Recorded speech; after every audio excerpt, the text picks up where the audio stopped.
New Usmanpur में ताबड़तोड़ firing कर बार संचालक की हत्या। बाइक पर आए थे 3 बदमाश, मौके से 7 खोखे कारतूस बरामद।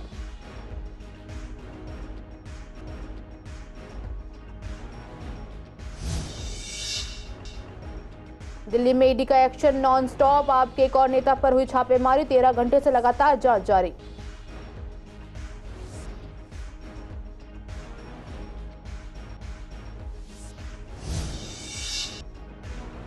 कड़गड़डूमा कोर्ट में केजरीवाल के समर्थन में वकीलों का धरना प्रदर्शन। केजरीवाल के समर्थन में भी नारेबाजी, उनके नारों में गूंजा मैं भी केजरीवाल।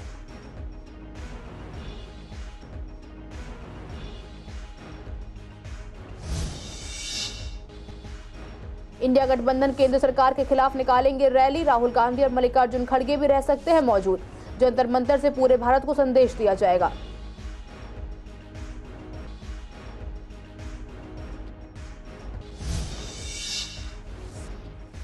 पूर्वी दिल्ली में क्राइम कम करने के लिए लगाए जा रहे हैं कैमरे। अपराध कम करने में मिलेगी मदद। विवेक विहार में 1 महीने से नहीं लगे हैं कैमरे।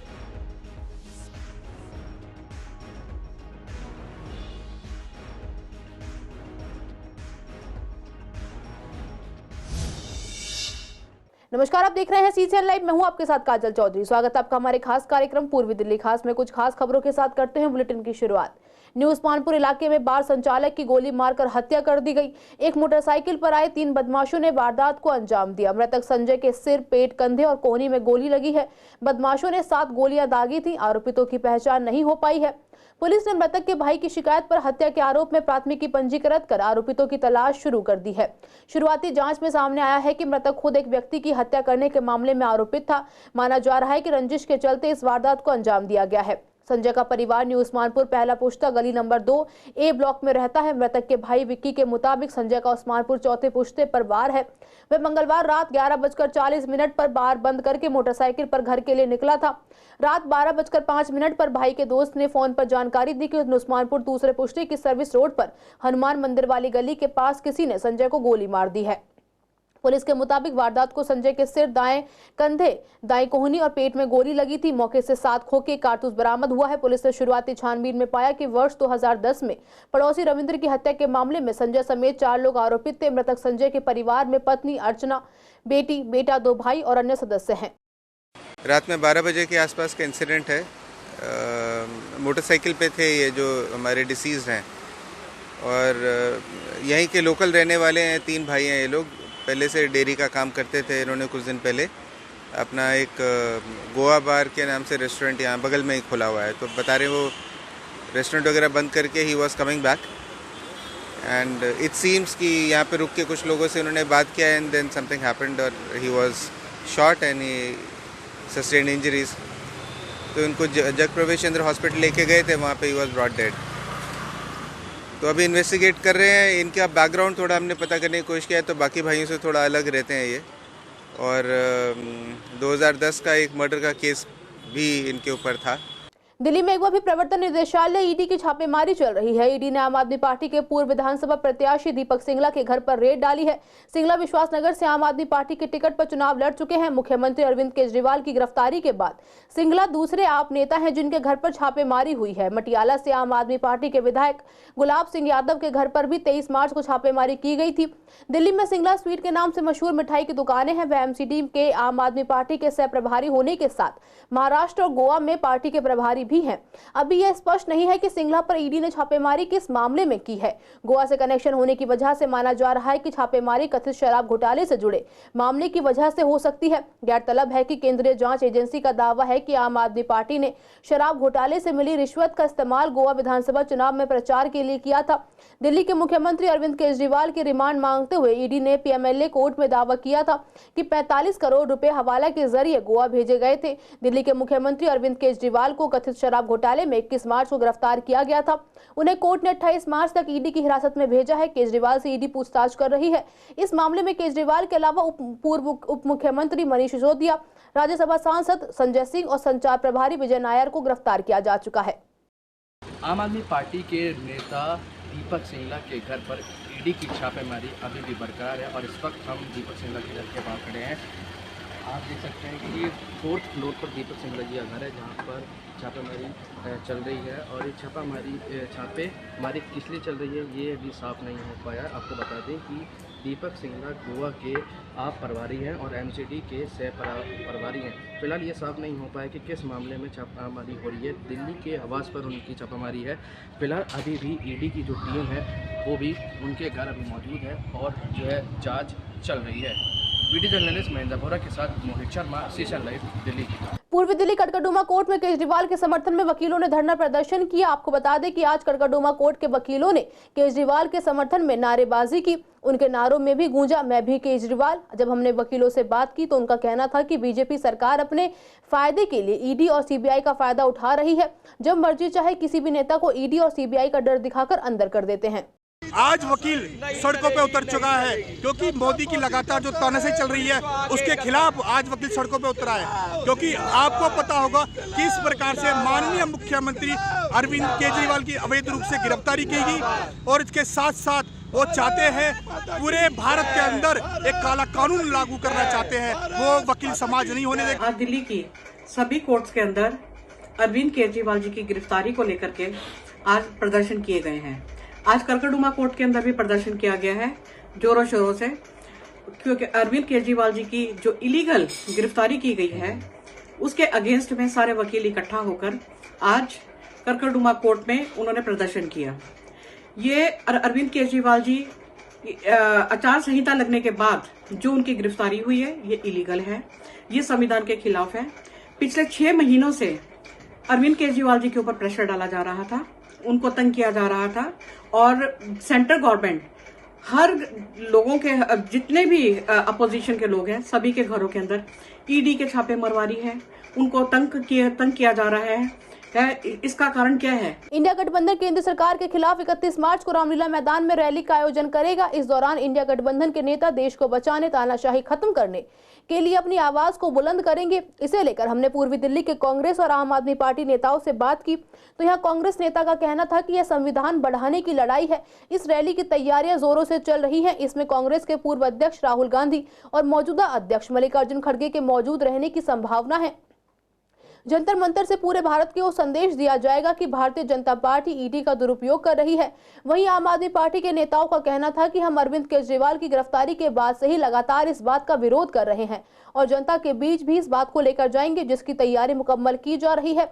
हर ब्लॉक स्तर पर लोगों को बताया जा रहा है और 31 तारीख के लिए उन्हें रामलीला मैदान में इकट्ठा किया जाएगा। उसको मजबूती तरीके से गठबंधन को निभाएंगे और जो रामलीला ग्राउंड में रैली हो रही है उसके लिए प्रदेश कांग्रेस कमेटी के अध्यक्ष लवली जी ने कल सबकी मीटिंग बुलाई थी। जिला अध्यक्ष भी बुलाए थे, ब्लॉक अध्यक्ष भी बुलाए थे और आज भी उन्हें एक्स MLA काउंसलर्स जो चुनाव जीते हारे सबको बुलाया हुआ है और मोबिलाइजेशन के लिए प्रदेश कांग्रेस कमेटी पूरी तरीके से लगी हुई है और हम इस रैली के अंदर बढ़ चढ़ के हिस्सा लेंगे। सर, कितने लोगों के आने की संभावना है यहाँ? देखिए, अब ये तो मैं अभी कुछ नहीं कह सकता, लेकिन कांग्रेस की वहाँ पर जो लोग हैं बहुत ज़्यादा लोग होंगे कांग्रेस के और आम आदमी पार्टी वाले भी लगे हुए इस काम के लिए। तो मैं समझता हूँ कि बहुत अच्छा शो होने वाला है और इसमें हमारे कांग्रेस के नेता राहुल गांधी जी और खड़गे साहब भी आने का वो उनकी उम्मीद है। कल वो प्रेस कॉन्फ्रेंस करेंगे, उसमें बताएंगे कौन कौन से नेता कांग्रेस के आएंगे। अगर तुम्हें केजरीवाल को अरेस्ट ही करना था तो भाई नोटिफिकेशन से पहले अरेस्ट क्यों नहीं किया तुमने?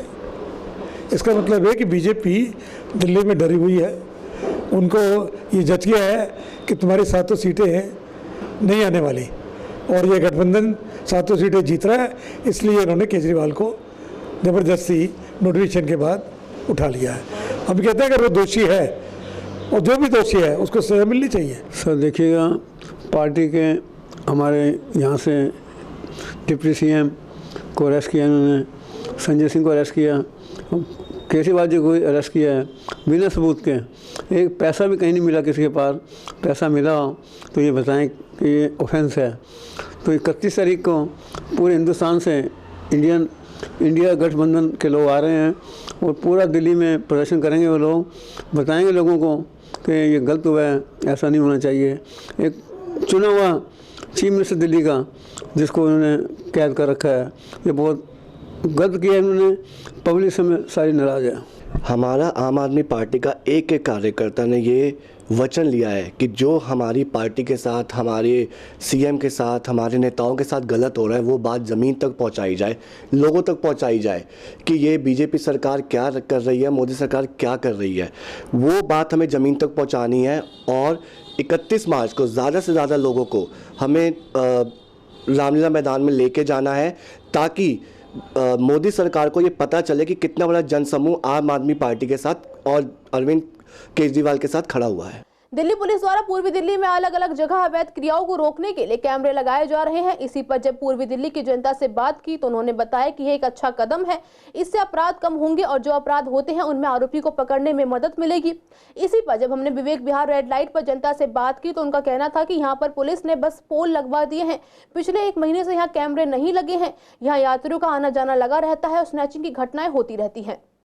कार्रवाई ये कैमरे लगेंगे भैया ये रोडों पे, इसीलिए अच्छी बात है, लग जाए बहुत बढ़िया है। मतलब सुरक्षा के लिए सब यही है, तो चारों जगह जगह पे लग जाए। इसके लगने से कब बहुत फ़ायदे होंगे, लोग बाग चोरी चारी नहीं करेंगे, किसी के मतलब ऐसे छीना झपटी नहीं होगी यहाँ रात बिरात में, नहीं मतलब जैसे हो जाती है कई बार यहाँ चोरी चारी हो जाती है और लोगों बागों परेशान नहीं रहेंगे। ये कैमरा लगने से देश के लिए अच्छा होगा, सबको लेडीज़ को भी बचत होगा और चोरी चपाटी जो होते हैं, छीन छोर जो होते हैं, ये चीज़ बचत होगा। क्या इस लाल बत्ती पे हुआ करती थी? बहुत होती थी, मोबाइल छीनती थी और सब चीज़ होते थे, लड़की के भी छेड़ते थे, हर चीज़ को ये ना बहुत अत्याचार होते थे। और कैमरा लगने से ही पता चल जाएगा कौन क्या कर रहा है। यहाँ पर बहुत ज़्यादा चोरी चपाटी होती है। हमारे सोचते हैं कैमरा आज के बदला अब भी लग जाए, सबसे अच्छा होता है इसमें। ये पोल खड़ी हुई कम से कम 2-3 महीना हो गया, अभी तक कुछ हुआ ही नहीं। सबसे पहला तो बेटा क्राइम, उस पर नज़र रखी जा सकती है। कोई भी गतिविधि किसी की भी है, वो जिसको कहते हैं मैचिंग वगैरह, तो यहाँ पे क्या हुआ करती है स्नैचिंग वगैरह इस रात में? कभी कभी हो जाती है भाई। एक दिन तो इन्होंने पकड़ा ही था यहाँ पर, पुलिस वालों ने, वो उधर से आए थे, 2 आदमी भाग गए थे, एक पकड़ा गया था। सीबीएसई की परीक्षाओं में आज 12वीं क्लास के कॉमर्स स्ट्रीम के बिजनेस स्टडीज का एग्जाम था, जिसे स्टूडेंट्स ने काफी सरल बताया। वहीं स्टूडेंट्स ने बताया कि जितना सोचा था एग्जाम उससे काफी ज्यादा आसान था, लेकिन साथ ही एग्जाम लेंथी भी था, जिसकी वजह से कुछ क्वेश्चंस छूट गए। स्टूडेंट्स ने बताया कि क्वेश्चंस काफी सरल थे और एमसीक्यू भी इजी आए थे, लेकिन समय कम लग रहा था। ये कॉमर्स स्ट्रीम के स्टूडेंट्स का आखिरी एग्जाम था, अब इसके बाद रिजल्ट का इंतजार रहेगा। ईजी था पेपर बहुत, हाँ पूरा बुक में से ही था, सब कुछ जितना भी था बुक में से था। 80 में से 70-75 आ ही जाएंगे। नहीं क्योंकि एमसीक्यू इजी आए हैं, एमसीक्यू भी इजी है, केस स्टडी भी इजी है, सब इजी था इस वाले पेपर का। एग्ज़ाम बहुत इजी था, सेटिस्फाइड हूँ जो मैंने लिखा उसके लिए। अब देखते हैं सीबीएसई कैसे मार्क्स देती है। 70+ नहीं बिल्कुल नहीं, मतलब निकल जाता है इजीली अगर हम अच्छा पढ़ ले यूट्यूब से तो इजीली एक्सपेक्ट कर। नहीं, कोई भी इसको अटेम्प्ट कर सकता है, अगर 2 चैप्टर 3 चैप्टर भी पढ़ लियो ना तो भी यू कैन इजीली पास। बहुत अच्छा गया, बहुत इजी आया था।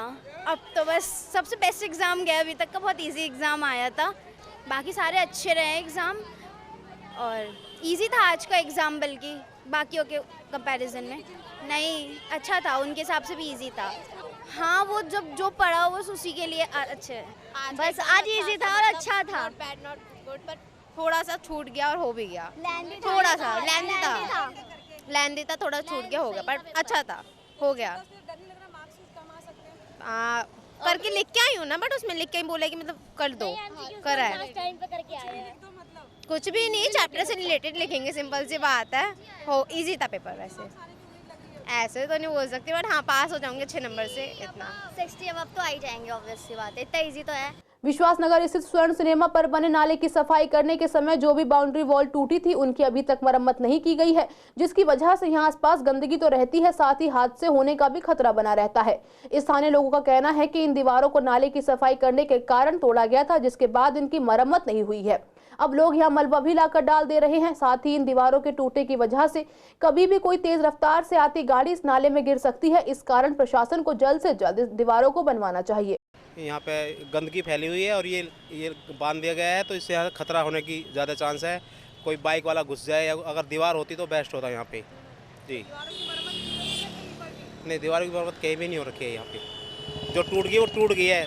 इस एमसीडी वाले ने ऐसे डाल दिया, इस पर कपड़ा, ये पर्दा डाला हुआ है इस पर, हरे रंग का जो होता है ना, जो वो डाला हुआ है, तो ये ठीक नहीं है। इस दीवार नहीं परमानेंट नहीं है जी, ये तो हादसे को नौता दावत दे रहे हैं ये लोग कि कोई मरेगा तभी आगे फिर एक्शन होगा। इससे पहले किसी की नींद नहीं खुलेगी जब तक आदमी कोई मर नहीं जाएगा, गिर नहीं जाएगा इसके अंदर। इसको सही करना चाहिए, प्रॉपर दीवार होनी चाहिए ताकि कोई भी हादसा, गाय कूद जाए या कोई हो जाए, फिर गाय के लिए भी दिक्कत होती है। तो यहाँ पे ये चीज़ ठीक नहीं, तेज़ रफ्तार से आती है, बच्चे स्कूटी चलाते हैं, लड़कियाँ स्कूटी चलाती है, कभी कभी इनबैलेंस होकर आदमी अंदर भी गिर सकता है। देखिए ऐसा है कि कहते हैं कि चिंता करने से जरूर नहीं है, पहले आपको तो क्योर करें ना चीज़ों को। जब दुर्घटना हो जाएगी उसके बाद आप एक्शन लेंगे तो फ़ायदा क्या उस चीज़ों का। तो गवर्नमेंट को सोचना चाहिए इसके लिए कि आप दुर्घटनाओं क्यों आमंत्रित कर रहे हो। कंडीशन तो यहाँ देखिए ना कि मलबा डला हुआ है या गंदगी हो रखी है, यहाँ पे बीमारियाँ फैल रही हैं, लोगों को मच्छर पैदा हो रहे हैं यहाँ पे। दीवार तो बिल्कुल ही बनाने का कुछ है ही नहीं, वही तो कह रहा हूँ। आप इसको अगर पहले से ही क्योर कर ले तो दुर्घटना होने से पहले अगर आप सेफ्टी रख लेंगे तो दुर्घटना नहीं होगी। इन्होंने यहाँ पे 1 लाख एक चादर डाल दी है, वो भी पतली सी है, हरे रंग की है ये, और इसके सारे वो गवर्नमेंट इसको चला रही है काम को। ये नाला टूटा हुआ है और ये नाली बननी चाहिए। किसी भी वक्त कोई भी हादसा हो सकता है जी, दीवार टूटी हुई है और किसी भी वक्त रात बिरात कभी भी कोई हादसा हो सकता है। अभी कोई परमानेंट काम नहीं है, यहाँ पर नाली तोड़ के चले गए, पड़ा रहेगा ये, कोई इसकी सुनवाई नहीं है। सुनवाई होगी तो ये काम होगा तो आगे सुधार भी होगा। पर्दा ये दिखा दिया कि नाला है, काला पानी है, लोगों को दिखेगा तो आगे कंप्लेंट करेंगे, ऑनलाइन करेंगे तो ये दिखेगा नहीं किसी के लिए। कोई कार्रवाई नहीं हो रही। सफाई के नाम पे भी खाना पूर्ति हुई है जो हुई थी, और उसके बाद जो आज तक ये दीवार नहीं बनी। कभी भी बहुत बड़ा हादसा यहाँ हो सकता है। मेन रोड है, मेन रात यहाँ टर्न करते हैं और करने में जरा सा भी अनबैलेंस हो गया तो गाड़ी जो है बिल्कुल नीचे नाले के अंदर जाएगी। ये बहुत से जगह टूटी हुई है, जो है यहाँ से टूटी है, उससे आगे टूटी हुई है, जो है कई जगह से टूटी है, लेकिन अभी तक इसकी जो है मेंटेनेंस नहीं। ये इसलिए लगाया गया था कि जो ना ये दिखाई ना दे और जो है धूल वगैरह जो है मतलब उससे उड़े ना, लेकिन ये सारा का सारा फटा हुआ है। सफाई के बाद इसकी दीवार तुरंत होनी चाहिए, जो अभी तक नहीं हुई है। दीवार ना होने से जो कभी भी रात को बड़ा हादसा हो सकता है। मान लिया लाइट चली जाए और ये पर्दा, वो आदमी कई बार समझता है कि दीवार होगी अंधेरे में जो है, तो जरा सा भी हाथ उसका लग गया तो नीचे ही जाएगा नाले में। आनंद विहार बस टर्मिनल और अप्सरा बॉर्डर के बीच फ्लाईओवर का काम अभी चल रहा है। 6 लेन वाले फ्लाईओवर से यात्रा के समय में काफी कमी आने और दिल्ली और नोएडा गाजियाबाद के बीच यात्रियों के लिए भीड़ कम होने की उम्मीद है। इसी का जायजा सीसीएन टीम ने लिया तो पाया कि 272 करोड़ रुपए के बजट पर निर्मित फ्लाईओवर के पूरा होने की समय सीमा दिसंबर 2023 थी, लेकिन वो मार्च 2024 तक भी पूरा नहीं हो पाया है। एक बार पूरा होने के बाद यह श्रेष्ठ विहार, रामप्रस्थ कॉलोनी, सविता विहार, विवेक विहार जैसे क्षेत्रों के यात्रियों के लिए यात्रा को आसान और अधिक सुविधाजनक बनाने की उम्मीद है। जब जनता से बात की तो उन्होंने बताया कि इसको कब का बन जाना चाहिए था, लेकिन अभी तक नहीं बन पाया है। उन्होंने बताया कि पीडब्ल्यूडी मंत्री आतिशी के दौरे के बाद काम में तेजी आई थी, लेकिन अब फिर से काम स्लो हो गया है। अब लगता है कि मई या जून में यात्रा करने को मिलेगी। अभी मैं मौजूद हूँ विवेक विहार रेड लाइट पे और यहाँ पर आप देख सकते हैं कि आनंद विहार से जो अप्सरा बॉर्डर को जोड़ने के लिए फ्लाईओवर का निर्माण केजरीवाल सरकार की तरफ से चल रहा है। इनका ये प्रोजेक्ट 2019 में पास हुआ था, लेकिन कोरोना काल के दौरान ये प्रोजेक्ट लेट हुआ था, जो 2022 में अक्टूबर में शुरू हुआ था। अब 2024 के अंतराल में ये पूरा हो जाना था, लेकिन अभी तक ये हो नहीं पाया है। और जब जनता से यहाँ पे बात की तो उनका कहना है कि अभी 2 से 2.5 महीने और लग सकते हैं, क्योंकि सरकार का ये प्रोजेक्ट मार्च में जनता को मिल जाना था, लेकिन वो अब कहीं ना कहीं जून तक स्थगित कर दिया गया है। अब यहाँ पे जो ट्रैफिक है, इस रोड के ऊपर जो फ्लाईओवर बनाया गया है, जिसको इन्होंने कहा था कि यहाँ पे बहुत जाम लगता है, जाम को ख़त्म करने के लिए फ्लाईओवर का निर्माण किया गया था, अब वो जनता को जून में समर्पित होने वाला है। मई तक ये एंड तक हो जाएगा, क्योंकि अभी जब पीडब्ल्यूडी इंचार्ज जो अपनी आतिशी जी हैं, उन्होंने जब यहाँ दौरा किया था, उन्होंने कहा था कि मार्च में पूरा हो जाएगा, लेकिन कहीं ना कहीं समय आने के बाद समय बढ़ता जाता है। अब 2 महीने और लेट होगा। वीडियो जर्नलिस्ट महेंद्र बोरा के साथ विवेक पठानिया, सीसीएन दिल्ली। होली का त्योहार बीते 2 दिन हुए हैं और ऐसे में सब्जियों के दाम बढ़े हुए नजर आ रहे हैं। हालांकि अभी सब्जियों के दाम नहीं बढ़े हैं, लेकिन कुछ सब्जियां हैं जो बढ़ते दामों की वजह से लोगों की रसोई से गायब हो रही हैं। दुकानदारों का कहना है कि अदरक इस समय 200 रुपए किलो है, वहीं प्याज भी 40 रुपए किलो है। वहीं ग्राहकों का कहना है कि इस समय कोई भी सब्जी 40 रुपए किलो से कम नहीं है और कुछ 20 रुपए पाव भी है, जिससे कहीं ना कहीं घर का बजट बिगड़ता है। वहीं इस बार मौसमी सब्जियां भी काफी महंगी है। महंगी लग रही है मैम कंपैरेटिवली लास्ट 2-3 मंथ से। टमाटर भी महंगा है और ये जैसे टिंडा है, तोरी है, ऐसी सीजनल वेजिटेबल्स भी महंगी हैं। हाँ, मैं अभी भी महंगी है, सीजनली तो बता रही हूँ मैं, वेजिटेबल्स महंगी हैं। नहीं, थोड़ा महंगा नहीं हुआ, पर ये तो उतना ही चल रहा है रेट, इसका बढ़ा नहीं। मैम 40 से ऊपर है, 20 रुपए पाव से कम कोई सब्जी नहीं है, एक्सेप्ट दिस टमाटर और प्याज को छोड़ के। बजट पे पड़ता है मैम, अगर बड़ी फैमिली हो तो काफ़ी पड़ता है, छोटी फैमिली में नहीं पड़ता। क्या लोग क्वांटिटी कम कर रहे हैं अभी? नहीं, अब ज़रूरत के हिसाब से लेते हैं, क्वांटिटी कम करके भी फिर बच्चों को नरिशमेंट नहीं मिलेगा। होली पर तो कोई अंतर नहीं था, उसके बाद में सब्जी कम आ रहा है, थोड़ा और महंगा हो गया। अभी के डेट में ऐसे घिया खीरा तो सस्ता हो गया है, टमाटर भी नॉर्मली रेट है। टमाटर क्या रेट मिल रहा है? 40 रुपये किलो है। 40 रुपये। प्याज भी 40 है। अदरक का क्या रेट है? क्योंकि अदरक 200 रुपये किलो है। ना होली से पहले से भी 200 रुपये किलो हो गया था, उसके पहले था 150 रुपये किलो। अब महंगा होगा सस्ता होगा तो हम लोग तो नहीं बताएंगे। खरीदारी देखिए, जो सामान ज़्यादा महंगा होता है उस सामान को लोग खोज के खरीदता है। गाजर 30 रुपये किलो था तो कम बिक रहा था, 50 रुपये किलो हो गया तो लोग खरीद रहा है। जो सामान महंगा हो जाता है कम आता है, कहीं मिलता नहीं है, लोग ढूंढ के खरीदता है। और जो सामान महंगा होगा उसी सामान का ग्राहक ज़्यादा होगा। आलू अभी क्या रेट मिल रहा है? आलू तो 25 भी है, 40 भी है। असर तो नहीं आया, लेकिन सब्जी अब मंडियाँ मिल नहीं रही। नहीं, दाम जी वही पहले वाला ही, होली से पहले था, वो भी अभी चल रहा है 40 रुपये किलो दोनों। आलू एक 30 रुपये, एक 40 रुपये। नहीं, आलू का रेट जो पहले है अभी वही चल रहा है। अदरक ज़्यादा महंगा हो गया, पहले से 200 रुपये किलो हो गया। हाँ, महंगा होने पर लोग जो आधा किलो लेता था अब 250 ग्राम पर आ गया है। बाकी अब गर्मी भी आ गया, अब कम बिक रहा है, कल सर्दियों में ज़्यादा बिकती थी, अभी महंगा। टिंडा भी महंगा है जी, 120 रुपये किलो बिक रहा है। गोभी महंगा हो जाएगा, सीजन जा रहा है, ये सब सर्दियों का सीजन है, गर्मी आ गया, महंगा हो जाएगा। मटर महंगा, गोभी 60 रुपये। फोन चोरी करने के लिए एक युवक का मर्डर कर दिया गया। सीमापुरी थाना पुलिस ने हत्या के आरोप में करंदर कॉलोनी निवासी गोविंदा उर्फ सचिन और दीपक कॉलोनी निवासी विकास को गिरफ्तार किया है। इस मामले में शास्त्री पार्क मेट्रो थाने में मर्डर का मुकदमा दर्ज हुआ था, लिहाजा दोनों आरोपियों को मेट्रो पुलिस को सौंप दिया गया है। डीसीपी सुरेंद्र चौधरी ने बताया कि चिंतामढ़ी चौक स्थित रेड लाइट पर 25 मार्च को एक युवक के जख्मी हालत में पड़े होने की कॉल मिली। पीड़ित पिलर नंबर 81 और 82 के बीच में पड़ा हुआ था, जिसके सिर से खून बह रहा था। जख्मी को तुरंत जीटीबी अस्पताल में भर्ती कराया गया, जिसकी पहचान राजकरण के तौर पर हुई। केस को शास्त्री पार्क मेट्रो पुलिस को ट्रांसफर किया गया, जिसने मर्डर का मुकदमा दर्ज कर लिया। पुलिस ने आसपास के सीसीटीवी कैमरों को खंगाला, जिससे गोविंदा और विकास का पता चला। पुलिस ने दोनों को पकड़ लिया। पूछताछ में आरोपियों ने बताया कि गोविंदा पीड़ित का फोन लेना चाहता था, इसके लिए नजदीक के पार्क में झगड़ा किया। इस दौरान राजकरण के सिर पर हमला कर दिया। दोनों मर्डर के बाद वहां से फरार हो गए। होली त्योहारी सीजन में शराब की बढ़ती मांग को देखते हुए और वरिष्ठ अधिकारियों के निर्देशानुसार अवैध शराब के सप्लायरों पर अंकुश लगाने के लिए डीसीपी के अनुसरण में एएटीएस टीम ने पहल की और इन आपूर्तिकर्ताओं की तलाश शुरू की। एएटीएस कर्मचारियों को एक गुप्त सूचना मिली कि हरियाणा में बनी अवैध शराब की आपूर्ति में लगे एक व्यक्ति ने पुलिस स्टेशन खजूरी खास क्षेत्र में अवैध शराब का स्टॉक किया है। इस पर एक समर्पित टीम का गठन किया गया और एक पुस्ता सोनिया विहार में एक जाल बिछाया गया, जहां एक व्यक्ति जिसका नाम मनोज है उसे सोनिया विहार दिल्ली से गिरफ्तार किया गया, जहां उसने अवैध शराब को बेचने के लिए स्टॉक किया था और उसके कब्जे से 257.4 लीटर अवैध शराब केवल हरियाणा में बिक्री के लिए बरामद की गई। इस संबंध में दिल्ली आबकारी अधिनियम के तहत खजूरी खास थाने में मामला दर्ज किया गया है। आज के लिए इस बुलेटिन में बस इतना ही। हर रोज ऐसी नई खबरें देखने के लिए देखते रहिए CCN लाइव। नमस्कार।